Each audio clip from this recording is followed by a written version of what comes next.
Hey you, and welcome to this video where I will help you out how to add your email on your Facebook profile. And for this, we tap right in the bottom on menu, then tap on see more in Account Center, and from here tap on personal details. Then from there tap on contact info, and then from here tap on add new contact.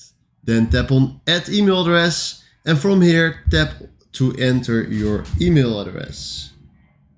Alright, we did that, and make sure that your accounts are not already linked to your email, because otherwise you will get this, because I already linked my email address to both of these accounts. But when you didn't do that, then you need to select your account, then tap on next, and then your email is added and you can work with that email to your account.